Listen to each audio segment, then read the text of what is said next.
دعوت اسلامی کی مرکزی مجلس شورا کے رکن و نگران پاکستان مشاورت حاجی محمد شاہد اتاری کی خیبر پختونخوا تشریف آوری ہوئی، جہاں ان کی آمد پر پشاور میں قائم مدنی مرکز فیضان مدینہ میں مدنی مشورہ ہوا، جس میں صوبائی نگران اور دیگر ذمہ دار اسلامی بھائیوں نے شرکت کی۔ مدنی مشورے میں فروری تا اپریل 2022 میں صوبہ بھر میں ہونے والے 12 دینی کاموں کا تقابلی جائزہ لیا گیا۔ ذمہ دار اسلامی بھائیوں نے اپنے اپنے شعبہ جات کی کارکردگی پیش کی۔ اس موقع پر صوبہ خیبر پختونخوا میں مختلف ذمہ داریوں پر اسلامی بھائیوں کا تقرر بھی عمل میں لایا گیا۔ اس موقع پر نگران پاکستان مشاورت حاجی محمد شاہد اتاری نے اسلامی بھائیوں میں بیان فرمایا اور انہیں 12 دینی کاموں کو بڑھانے کا ذہن دیتے ہوئے 12 ماہ کے مدنی قافلوں میں زیادہ سے زیادہ عاشقان رسول کو سفر کروانے اور خود بھی مدنی قافلوں میں سفر کرنے کی ترغیب دلائی، جس پر کئی اسلامی بھائیوں نے خود کو مدنی قافلے کے لیے پیش کیا۔ حاجی محمد شاہد اتاری نے اسلامی بھائیوں کی جانب سے کیے گئے سوالات کے جوابات بھی ارشاد فرمائے۔ خیبر پختونخوا میں مختلف دینی کورسز کروائے جانے کے اعلانات ہوئے، جن میں پشاور میں 30 جون اور ڈیرہ اسماعیل خان میں 30 اگست کو فیضان صحابیات کا آغاز بھی ہوگا۔ نگران پاکستان مشاورت نے اسلامی بھائیوں کو فیضان صحابیات کے حوالے سے بھی بتایا۔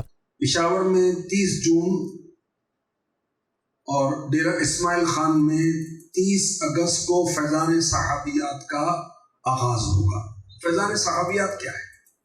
اسلامی بہنوں کا مدنی مرکز، اسلامی بھائیوں کا مدنی مرکز فیضان مدینہ، اسلامی بہنوں کے مدنی مرکز کے لیے امیر علیہ سنت نے نام دیا ہے فیضان صحابیہ۔